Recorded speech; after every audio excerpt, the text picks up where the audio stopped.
So after Babangida promised to return power to civilian rule in 1993, Abiola's desire to contest for presidential election was finally granted.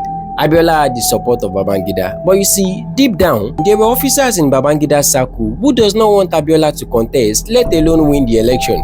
Reasons are because, firstly, the military were so much in love with power that they do not want to hand over the power to civilians. Secondly, there were rumors that some high-ranking officers feared that Abiola's administration could target them for past corruption and abuses. So they prefer any other candidate but not Abiola, or they should even continue with their military rule. At least, they will benefit from that. And thirdly, some cabals under IBB fear that if Abiola should take over power, he might challenge the power balance of which the Northerners are taking over most of the government position. Definitely, it appeared that Babangida's circle does not want Abiola to rule. Although Babangida himself and Abiola does not seem to have any personal issue. They were good. In fact, they were best of friends on the outside. But deep down, Babangida's associate does not fancy Abiola, which actually influenced IBB's decision. Yoruba would say Ojulari or Denu. So on June 12, 1993, the election took place. Abiola represented the SDP. Bashir Tofa as an opponent represented NRC. It was one of the fairest and most credible elections in Nigerian history. On that day, the atmosphere was so calm and non-intense. People from all ethnic, religious, and regional backgrounds turned out in a large number to vote, as they believed that the election would bring an end to the military rule. The electoral process employed the option A4 system, which was a unique open ballot voting method where voters would queue up openly behind their preferred candidate poster. This system added transparency and helped to minimize fraud. So after the election, results were collated and it appeared that M.K.O Abiola was the winner. So Abiola was said to be announced as the new democratic president. But however, the result was delayed until June 23rd, 11 days after the election. Babangida made a public official statement announcing the annulment of the election on that day. The election, which was free and fair, was annulled by Babangida, claiming that there were irregularities and electoral malpractice surrounding the electoral process. Wow. We don't know about it.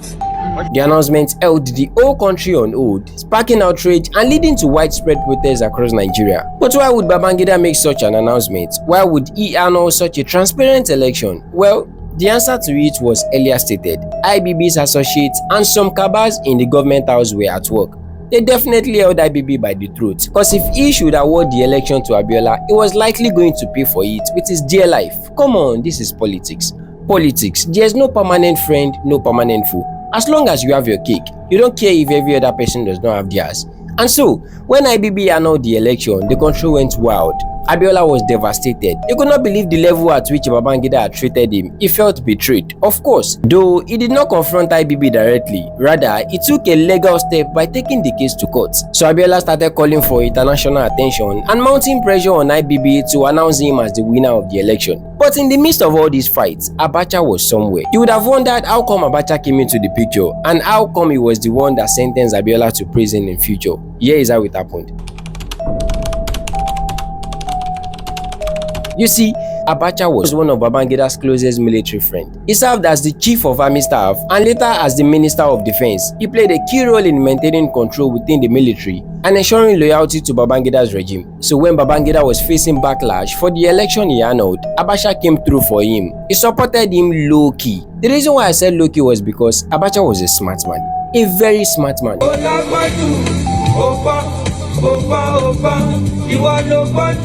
He was among the officers who supported Babangida to annul the election. He was right behind Babangida. The same Abacha was on Abiola's side, telling Abiola to fight for his mandate because M.K.O Abiola initially met with Sani Abacha to support him in securing his presidential mandate after Babangida annulled the election. So Abacha was here and there. Abiola was never aware that Abacha was a two-faced man. Abacha was putting fire on Babangida's end and he was also calming the fire on Abiola's end. He was doing two in one. He was the middleman. Babangida was called Maradona for a reason. But you see, Abacha should be called Pele because of the way he dribbled past Abiola, Babangida, and the whole military cabal to become head of state. Yes, Abacha actually became head of state in the eyes of Abiola. So here's how it happened. So when Babangida was facing backlash for the election he annulled, the election that he was forced to annul, the pressure became so intense that he had to step down on August 27, 1993. About 2 months after the election. So he handed over power to the interim government led by Shonekon. Shonekon took over instead of Abiola. So Abiola got disappointed again. You see, to be honest, Shonekun was just there for decoration, no offense. Because Shonekun was actually being controlled by the military. He wasn't the one taking decision. It was a military cabal that was still ruling the country, a cabal under Abacha's rule, because IBB had already stepped aside. So they just kept Shonekun there. He was just there for their sake. But at one point, Abiola realized that the Abacha he was going to meet for support was likely using his head to drink garri. If you don't use your head, then go use them drink garri. Because come on, Shonekun took over power, Abacha didn't talk. IBB stepped down, Abacha didn't react. So it appeared to Abiola that they were likely using his head in the military faction. Now, Abiola heard back from meeting Abacha. He stopped associating with him. Then he took the matter to court for the second time. This time, he called upon the international attention. You know Abiola is quite influential, so he started pressing charges against the Nigerian government for refusing to announce him as the president. But guess what? In the midst of all this, Abacha took over power from Shonekun.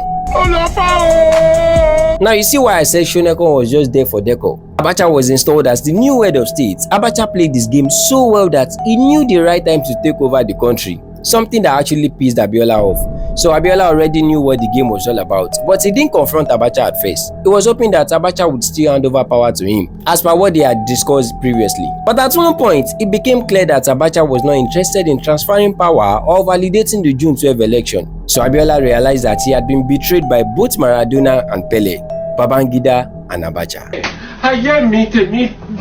But instead of giving up, Abiola continued to pursue his presidential mandate while Abacha remained in power and Babangida went into hiding. So Abiola had to face Abacha to fight the war. And trust Abiola is a man of confidence and a man of determination. He didn't give up. So on June 11, 1994, a year after the election, Abiola took a bold step during a large rally in Ekpetedo, Lagos. He declared himself the legitimate president of Nigeria. It was called the Ekpetedo Declaration. He declared by saying, "I'm the president and commander-in-chief of the Federal Republic of Nigeria by the mandate of the people." And that was exactly what he said. This powerful statement made by Abiola was seen as a threat to Abacha's administration. Abacha took offense and charged Abiola with treason for declaring himself president under his rule. Immediately, Abacha ordered Abiola's arrest. So on June 23rd, 12 days after the declaration, M.K.O. Abiola was arrested at his residence in Lagos. He was taken into custody and was charged for treason. By singing the national anthem. Why are they arresting you? They are arresting me on an allegation of felony, nameless treason or something like that. They're not doing anything. Though he was not formally sentenced, but he was held in detention without trial. The arrest marked the beginning of Abiola's long period of imprisonment, where he remained in detention for 4 years under harsh conditions until his death in 1998. But before his death, after Abiola's arrest in 1994, Nigeria went into turbulence period and widespread protests demanding for the release of Abiola. But you see, the harsh system of government under Abacha shunned out a lot of protesters. You dare not protest when Abacha was in position. You dare not. Because Abacha severely restricted press freedom, shutting down independent newspapers and broadcast stations that criticized his government. You see, Babangida's tenure was harsh on government, no doubt. But Abacha's tenure was total brutality, fatality.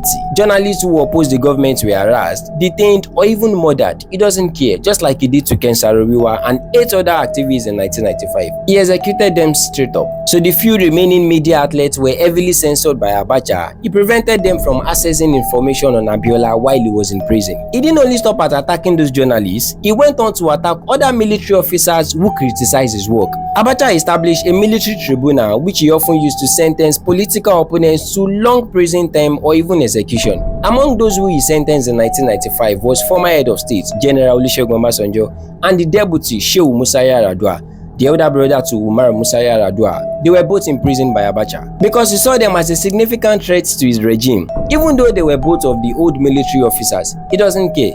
In fact, he almost imprisoned Tinubu and Wole Soyinka at the time. The same Tinubu and Soyinka we all know today. They were both among those who criticized Abacha, but they were able to escape to outside the country before Abacha could arrest them. Obasanjo was sentenced to 15 years imprisonment. Musa Yar'Adua was sentenced to 25 years imprisonment. But unfortunately, Yar'Adua died in prison under harsh conditions in 1997, while Obasanjo was later released in 1998, the same year Abacha died. But before Abacha's sudden death, a lot of scandal happened during his regime. For the 5 years that he was in power, corruption was at the peak of it. Abacha's regime became notorious for corruption. He and his close associate looted an estimated $3 to $5 billion from Nigerian treasury. He embezzled billions of dollars from public funds, making his administration one of the largest known cases of corruption in African history. This money was diverted through various channels, including direct withdrawal from Central Bank of Nigeria on Abacha's order, inflating government contracts, and other funds were also laundered through front companies. You know how they do these things, and they were depositing it to the foreign bank in countries such as Switzerland, United Kingdom, Luxembourg, and other countries outside. Abacha's family member, especially his son Mohammed Abacha, and other close associates were in charge of moving these funds. They were smart. Too smart. They continued to siphon the funds for 5 years of Abacha's reign. The looting contributed to the worsening economic situation in Nigeria during the 1990s because public services, infrastructure, and social programs suffered due to the diversion of funds that could have been used for development. Mind you, the people that could challenge Abacha's authority were already in prison. The likes of Abiola, Obasanjo, Musa Yar'Adua, and some other officers. They were already in prison by this Abacha. So what are they going to do? Absolutely nothing. The people has no right to fight the military, of course, no right. But there's an adage that says every beginning has an end, every rise has a fall. Just like law of gravity, what goes up would surely come down. So on Monday, June 8, 1998, Abacha died suddenly. He died in the Aso Rock presidential villa in Abuja under mysterious circumstances, as he did not show any sign of sickness prior to the day. But you know, woman cannot kill, God is there to do it. That was Abacha's case, and he never saw it coming. The cause of his death was never revealed. Some said he died of sudden heart attack. Some said he died while in the company of 2 Indian prostitutes brought to the villa for him. Another rumor said he ate an injected apple.